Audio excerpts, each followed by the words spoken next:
Jin Kazama is a lonely, rizless loser who hates animals, but because humans decided to stop clapping each other, humanoid animals are now the bigger part of the population. This idiot finds himself in a school where he is the only human male, and things take a rather interesting turn when he meets and tries to clap the love of his life, Hitori Hino. Welcome to Wildlife High. The only thing stranger than the zoo is the zookeepers, the staff that are dinosaurs. And here we are thinking all the dinosaurs went extinct. You know, that's a nice plot. The students are wild animals, while the teachers are dinosaurs who could easily tame them. Imagine a principal who is a sea creature that looks like a mini version of those Power Rangers, bad guys who want to take over the Earth. This school, or should I say zoo, is home to every wild animal you can think of, except for our protagonist, Jin Kazama. It's like he's standing in a scene from The Lion King when Simba was born and announced with the Circle of Life song playing in the background.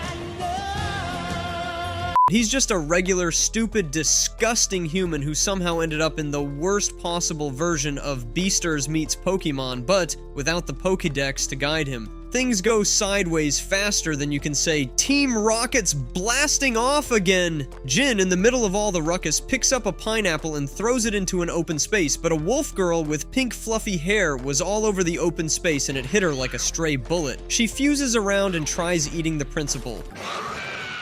Jin walks into the cafeteria, hoping for a decent meal, but he's greeted with a menu that only a hunter ex-hunter chimera ant could love: bugs, grass, and raw meat. As if things couldn't get worse, Jin plops down at the wrong table right across from Ranka, the dwarf wolf girl. She assumes Jin is after her food. Jin, not wanting to get into a scrap with a chihuahua on steroids, Jin surrenders his thick meat to her, heh, hoping to keep the peace. Little did he know that giving up his meat would earn him a spot in Ranka's heart. The dumb dog gets on the table and declares him a new member of her pack. He tries his best to ignore her, but sends her running for his bone. Suddenly, Hitomi, the only other human in this madhouse, asks to sit next to Jin. He eagerly agrees, his mind wandering to a dream world where every animal vanishes, leaving just him. But this dream is crushed quicker than... Ranka, the hellhound parlor dog, starts barking at Hitomi to stay away from her man, sending Hitomi running like a civilian in Attack on Titan. Frustrated, Jin tells Ranka that he refuses to join her pack. He points out how all the other zoo animals, students, are forming packs of their own kind, and that a wolf-human pack is an unnatural clapping gang. Ranka tearfully recalls a memory of a human child saving her from a gang of bears. She's convinced that interspecies can work and turns off. Next day, Jin sees Ranka trying to fit in with the horse pack led by Kuro, a zebra girl with a superiority complex that could rival Seto Kaiba's. Ranka's so desperate she puts on a fake horse head, becoming Kuro's loyal steed. Kuro, who treats her underlings like the dog she is, annoys Jin to the point where he decides to intervene. He reveals that zebras are just glorified donkeys with stripes. Kuro, in denial, refuses to accept that she's anything but a majestic horse. So Jin grabs Kuro and opens her peach covers to the whole school, but he's just trying to show them her tail. Ranka is left packless once again. Hitomi finds Ranka and invites her to join the cooking club she started with Jin. They're attacked by 3 bears who apparently skipped out on learning Animal Etiquette 101 and decided that eating other students is a-okay. Ranka, in a rare moment of bravery, leaps to defend Hitomi, giving her the chance to escape, but because this is Ranka we're talking about, the dumb dog was subdued faster than Yamcha in any fight ever. Jin shows up just in time, whipping out bear spray and neutralizing the bears. The bears shake off the spray and move to attack Jin. This enrages Ranka, who suddenly channels her inner Super Saiyan, glowing with a golden aura that even Goku would envy. But just as you think she's about to save the day, she gets swatted away like a fly. My disappointment is immeasurable. Sigh, the canine is no Goku. The T-Rex teachers came in and saved the day after almost chowing one of the bears and threatened to do to their species what happened to all dinosaurs. After all the shenanigans, Jin lets Ranka join the club. She immediately climbs onto him and claps his lips. Hitomi tries to run away, but Ranka jumps on her and claps her lips. The next day after school, Jin informs Ranka that she'll need to pass a cooking test if she wants to join the cooking club. Enter Yukari, a koala girl who appears out of nowhere like she's just dramatically stepped out of a portal from another world isekai style. Without hesitation, she announces that she too wants to take the cooking test. When asked why she wants to join, Yukari drops the backstory bomb. As a koala, she's only ever eaten eucalyptus leaves, but she vaguely remembers tasting something else, something so delicious that it could rival the legendary food from Shokugeki no Soma, and now she's on a quest to uncover this elusive flavor from her past. Jin, however, who's already struggling to tolerate Ranka's shenanigans, is not thrilled about the idea of more people, especially more zoo pets to take care of, joining the club. His real goal is to have alone time with his only Homo sapien mate, Hitomi. So he hatches a devious plan to make Yukari quit before she even joins. He challenges her to cook a dish so impossibly mouthwatering that even the gods of Food Wars would kneel before it. Yukari, with the same resolve as a Shunin hero charging into battle, accepts the challenge. She then whips up a pasta dish garnished with eucalyptus leaves. The girls dive into the dish and say it's as sweet as guacking an Excalibur.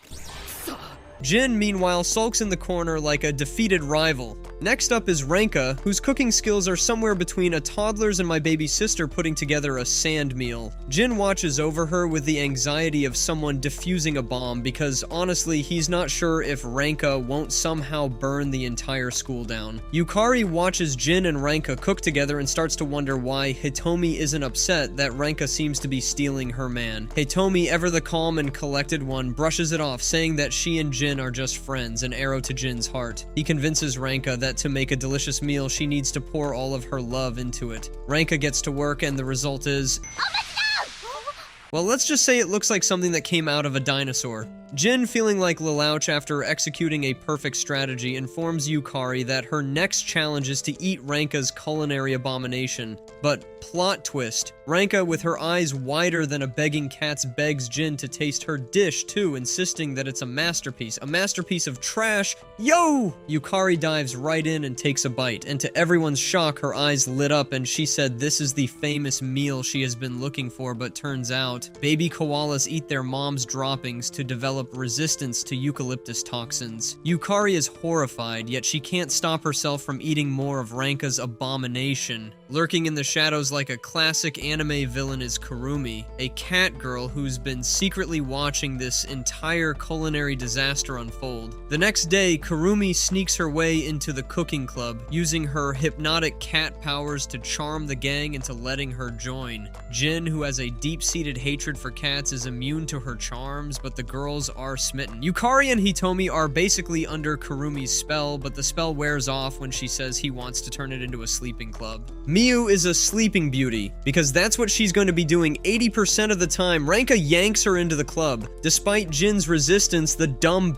agrees. They were tasked to take her home or meet their end. Jin tries to fight his innate desires as a man as he sees Ranka take off Yukari's clothes. He helps her get dressed and probably mind claps her as he puts her clothes on her. Jin also decides to let Kurumi officially join the club, knowing she's been secretly tailing them all day like a ninja cat. Kurumi, in a rare moment of vulnerability, admits that she just wants to be friends with everyone. We see a supposed student council president go into the council room and immediately her clothes like a tear away. The school is already weird enough, but they decided to add a little man cult to the mix and called it the student council. Apparently they're mole rats and look exactly like those shaved cats. She feels the cooking club is a harem of gang interspecies clappers and must be disbanded. I hope a certain website does not come across this gang interspecies clappers thing I just said. And on a totally different note, the president has got a nice figurine, and yes, her name is Mickey.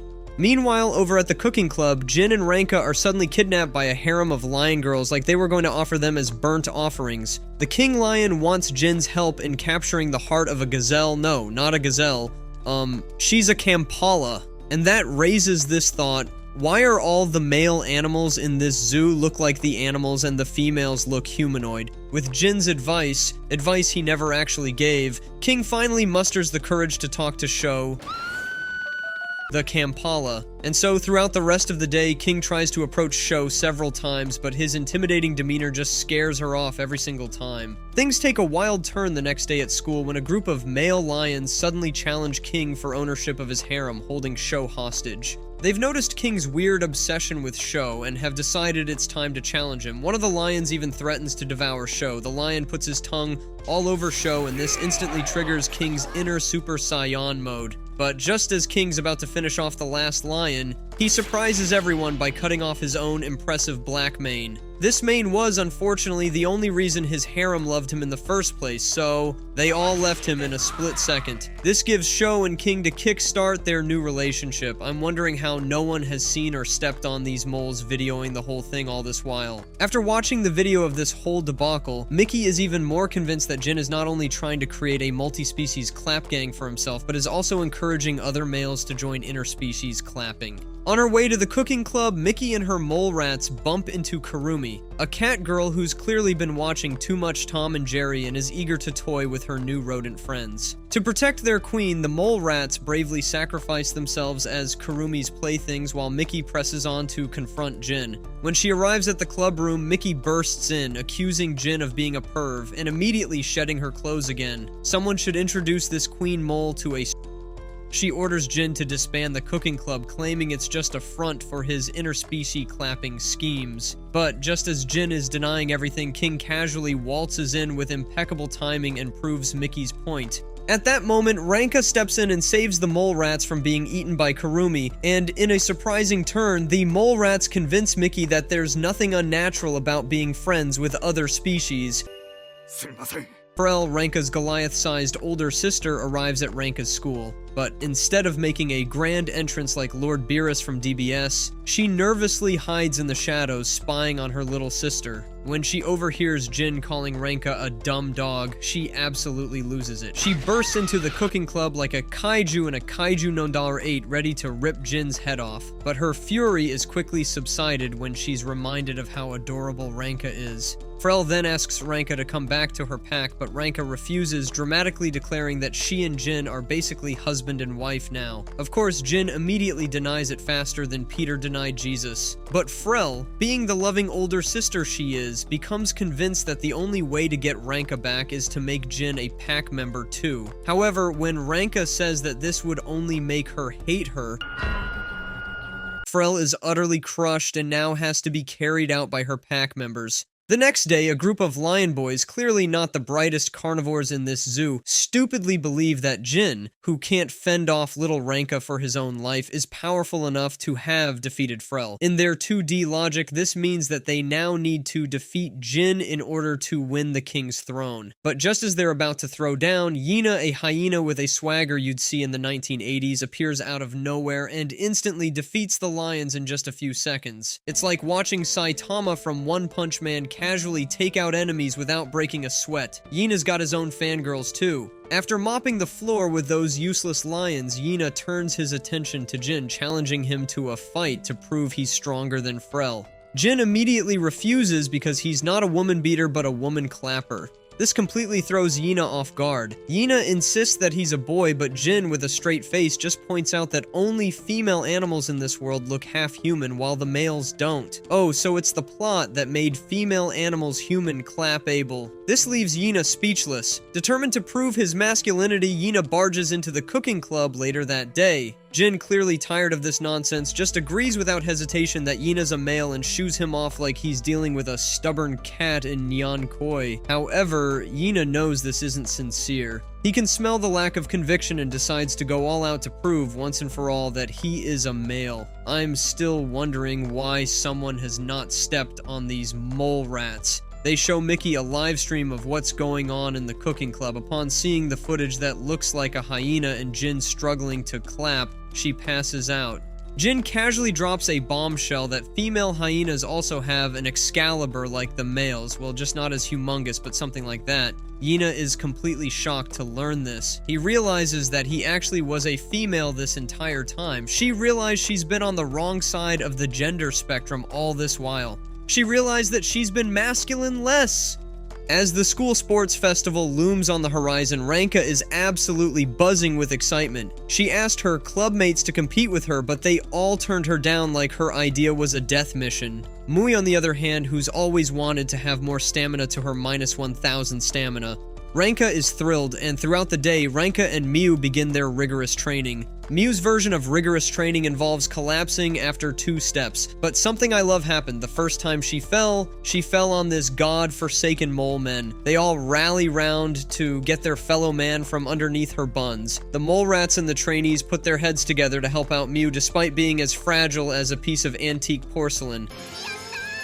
Miu's determination brushes off the rest of the club members, and they all decide to join the clapping games. I mean the competition. Miraculously, Miu suddenly gains the ability to move at normal speeds. It feels like she's just unlocked Sonic the Hedgehog mode, but after reaching this height, she collapses like Goku whenever he reaches a new height and uses it up. She's taken to the infirmary, where the nurse soon discovers that Miu actually has a cold. With Miu now out of commission, the rest of the cooking club decides to carry on and win the festival in her honor. The morning competitions are a disaster. They lose every single event despite their best efforts, like the Blue Lock team when they met the world bests. They lost like 10-year-olds playing with all stars. Jin reassures Ranka that they can still win the sports festival. The upcoming challenges are, as he puts it, well suited for their natural abilities.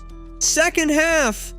Yukari steps up to the arm wrestling competition against the gorillas. Everyone expects her to lose immediately, but surprise. In urban legends, koalas have unexpectedly powerful grip strength that rivals Godzilla's. She crushed the gorilla like she just arm wrestled a monkey. Next up is the endurance race, where Jin represents the cooking club. Under the scorching sun, he runs like he's channeling the spirit of Naruto's shinobi, pushing through exhaustion and nearly passing out, but he makes it to the finish line. It's not pretty, but a win is a win. The chimpanzee team resorts to foul play. They take out Hitomi before the swimming competition, leaving the team without a swimmer. Miu, despite her cold, heroically steps up to take Hitomi's place. Apparently, sloths are excellent swimmers, something nobody knew because when would you ever see a sloth swim? She takes the lead of the race until the chimps cheat again by using a literal boat to catch up. Miu nearly drowns in the process, but just when it seems like all hope is lost, Pharrell, her goons, the mole rats, and the entire crowd start cheering for Miu. Miu pushes through and finishes the race before collapsing, again. Finally, it all comes down to the last event, a jungle course race. Ranka takes the lead for the cooking club, dashing through the challenging terrain with her incredible wolf speed. When she catches up to the cheating chimp team, she doesn't just pass them, she threatens them, telling them to never mess with the cooking club again. With one last burst of speed, Ranka effortlessly wins the race. The donkeys help them, so the cooking club let them use their room for the day. Several days later, the school gets an unexpected visit from Mei Mei, a panda girl who arrives in style, riding in a red limousine surrounded by adoring fans. Those lazy animals are basically the celebrities of the animal kingdom in this anime world, and Mei Mei is no exception. However, as rare as she is, Mei Mei is also the embodiment of every spoiled brat trope you've ever seen, right down to having a red panda manager who caters to her every whim. While wandering around the school aimlessly because that's just what lazy pandas do, Mei Mei is drawn to the cooking club by an irresistible aroma that's practically begging for a Food Wars-style tasting scene. In an audacious display of entitlement, Mei Mei waltzes into the club and devours all the dumplings like Po from Kung Fu Panda. Jin and Yukari gear up to unleash some WWE-level justice on her. But before they can go full JoJo's Bizarre Adventure on Mei Mei, she tells them that she's the new panda student.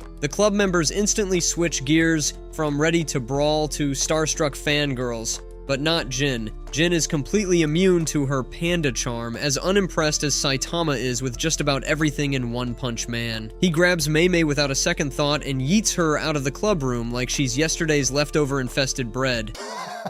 The next day, determined to win Jin over, Mei Mei tries a new approach. She cozies up to him, even offering money to join the cooking club, but Jin's having none of it. He tells her to get lost. She decides to bribe the other club members with expensive gifts. And it works, but Jin remains resolute. He insists that Mei Mei has to follow the same rules as everyone else, including cooking and, gasp, cleaning up after herself. When her red panda manager tries to step in and clean up the mess for her, Jin shuts that down faster than Light Yagami, writing a name in his death note. He forces Mei Mei to clean up her own mess, leaving her thoroughly embarrassed. Yet, as she continues to be chastised by Jin, Mei Mei starts to realize something even more shocking than Jin's attitude. She's secretly enjoying it.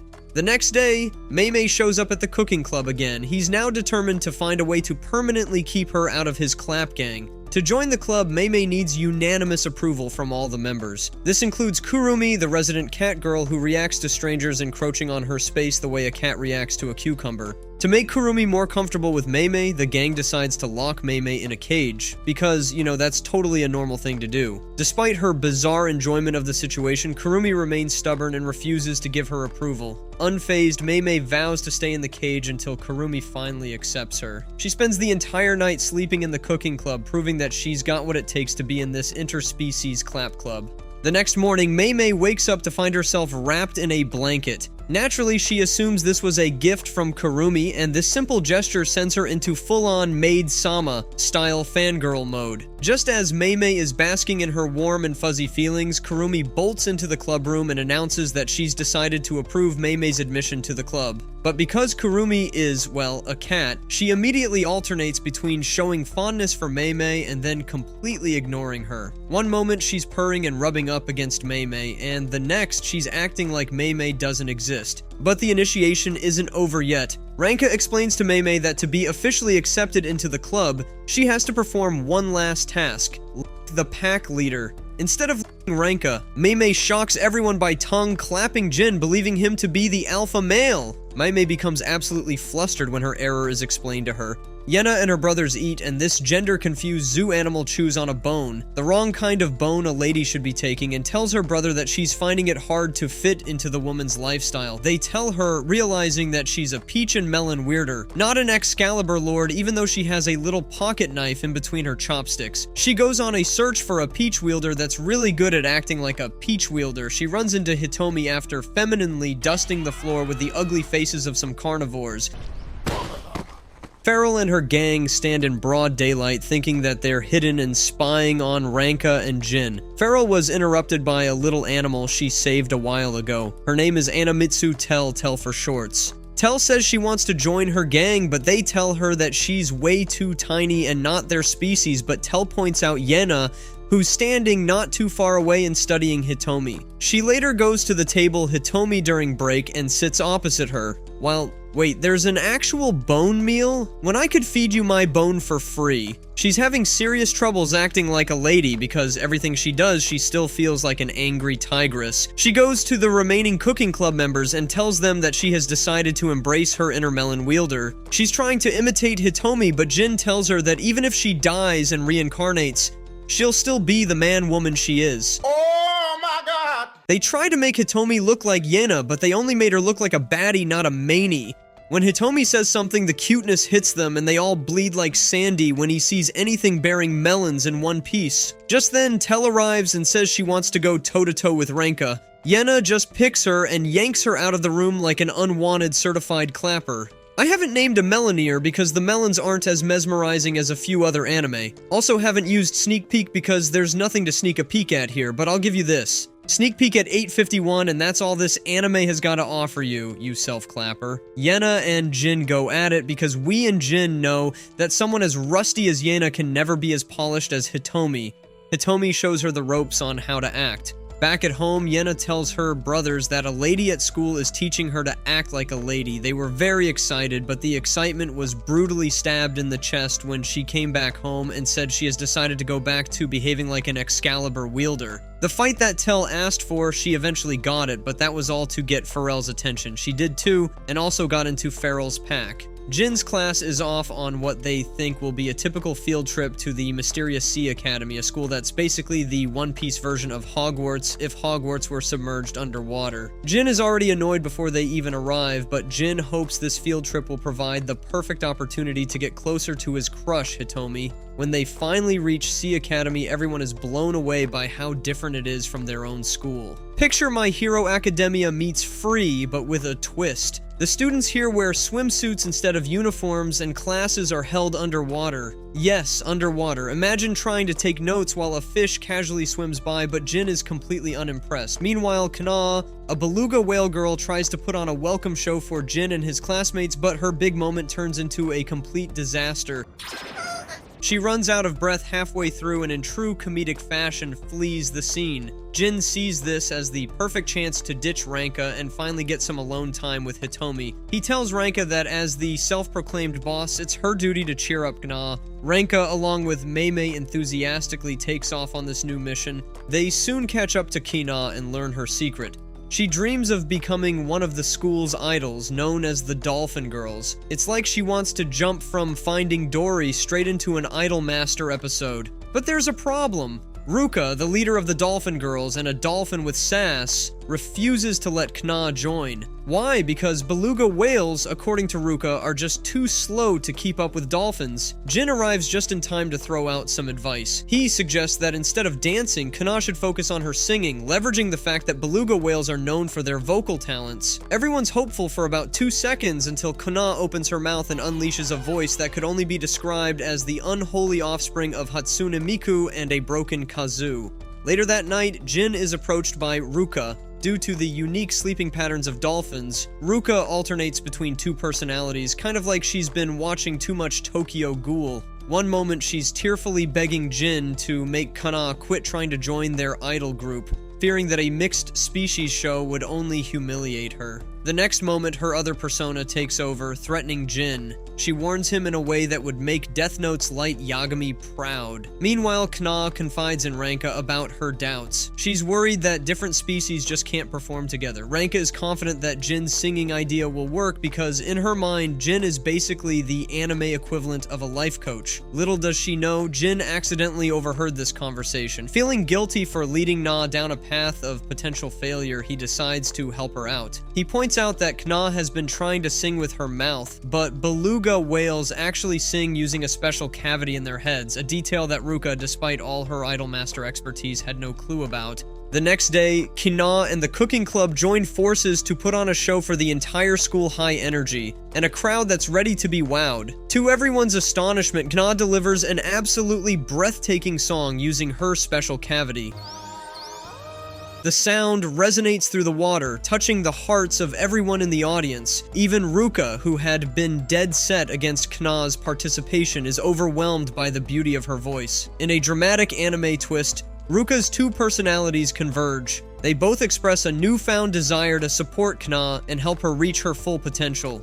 Mei is feeling a little green, no, not like Shrek, but with envy. She's super jealous that Jin is always carrying Miu on his back like she's a VIP. Mei demands to be spoiled in the same way. She leaps onto Jin's back, shouting something about equal rights for panda girls. Naturally, this triggers Ranka, who jumps on too. Jin, however, isn't having any of it. He throws all of them off his back. But just when Jin thinks his day can't get any worse, a sudden typhoon floods the school's underground, turning the place into an underwater disaster zone. Now, all the subterranean species are forced to bunk with the surface dwellers. Jin, as unlucky as any harem anime protagonist, is stuck bunking with Mickey, the mole rat student council president who has an army of mole rats. He walks to his room and meets the cult of mole rats, and things escalate as he tries to kick her out. They meet a couple of students in need of their president, and they immediately turn his room to a temporary meeting room. One by one, the number of these wildlife animals was cut down to 0. One thing led to another. Jin turned his back for 2 seconds, and Mickey in a matter of seconds. Between her and Ririsa Amano from 2.5 Dimensional Seduction, who's the fastest? Jin tried to put clothes on her, but just then the other girls came in and met a scene that felt like they were trying to clap the she out of her. She tells the lady to also join her and since they're all girls, it was no biggie for them. Those perv mole rats still recorded everything happening. The panda and the wolf draw closer to himself due to the intimidating size of the remaining girls' melon size. Just as this episode closes, a new student arrived with the aura of an antagonist. Might have missed the scene in episode 8 where they used to be king lions and the Kampala wanted to go clap themselves. A lion and a Kampala. All anime long, I haven't addressed the cow as a disgusting,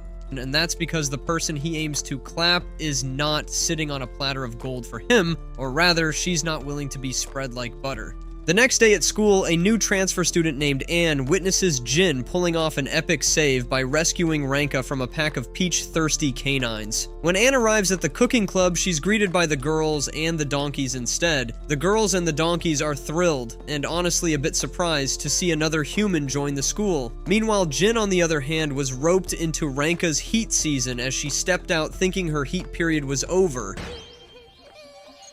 She's hit with a flood of canines that wants to clap her, and she saw Jin, and he also joined in on the run. They land in a shelf in the woods where a giraffe, a male giraffe that has been wanting to bust Jin's was waiting, and he makes his move, but Jin takes Ranka and runs for his dear life. Simultaneously, as the ladies were suspecting that Ranka and Jin would be together and clapping like warriors. When Ranka and Jin arrives at Jin's room, her hormones took over and she instantly pulled up on Jin and told him that she needs her peach serviced and it must only be by him. He throws her off and tells her that he hates her and that nosedives her hormones into the ground. Jin, on the other hand, went to the club room and met the new redhead human and denies making Ranka howl by clapping the wolf out of her. Ranka rolls around in Jin's shirt and takes it with her to her place, but along the way she's struck with hunger and meets Anne, the human. Convinced by Anne's words, Ranka decides to take her advice and heads off with renewed determination. But little does Ranka know, Anne is secretly hoping this confrontation will lead to the ultimate breakup of the cooking club. The next day, Ranka confronts Jin about why he hates her. Jin admits that humans are cruel liars. It's his roundabout way of saying that he lied when he said he hated her. Of course, Ranka, not being the brightest bulb in the anime cast, only understands what Jin means after Hitomi painfully explains it to her. The issues are resolved, and this soils Anne's plan, who later goes to Darwin Academy, where she meets her bosses who sent her on a mission to make humans go extinct.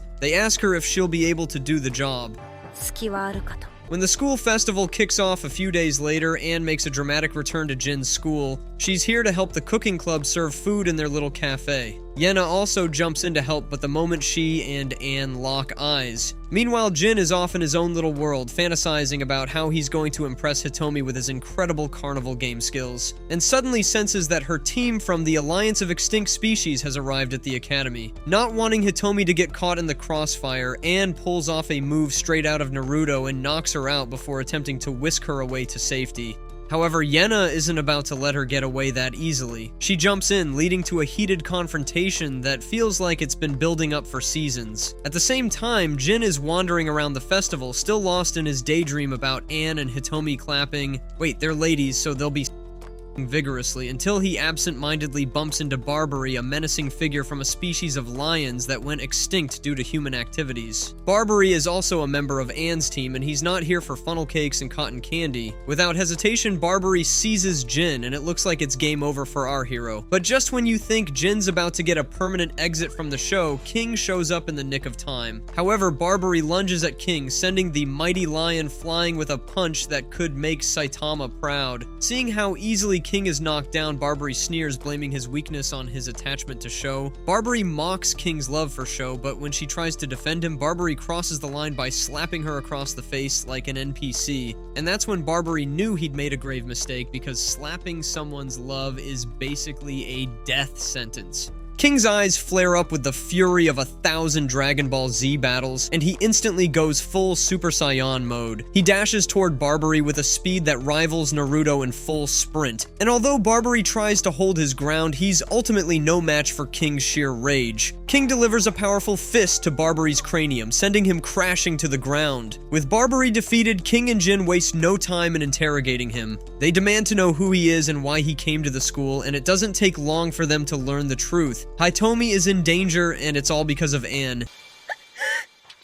Anne and Yena go at it, and just when it felt like Anne was winning, Yeno destroys her spear with nothing with her bone-chewing teeth. Ranka dives into the scene after wandering around and sees them going at it like Vegeta and Goku. She tells Yena that Anne is not doing this of her will because she can smell it off her that she doesn't want this. If my girl could smell me, let's say she'll know I'm always on heat. Mammoths are the largest animals on Earth, are or were, I don't think any still exist, and here comes Anne's boss, a mammoth the size of Ranka. But she's got the strength of a mammoth. As she arrives, so do the remaining members of the cooking club. This time, Jin recognizes Anne as, "Have you ever watched The Croods? No way!"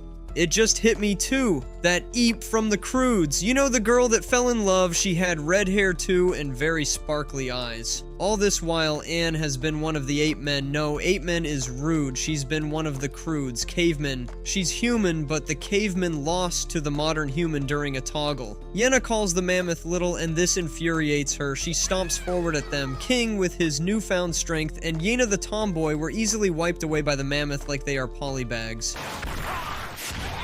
Jin uses his knowledge and throws marbles on the floor. Elephants don't like injuries on their feet, let alone mammoths. Jin proposes they take this fight to a ring. Reluctantly, the mammoth agrees. They get to the ring, and without further ado, the show went on. I'm gonna say this like a WWE commentator. Are you ready? Let's go!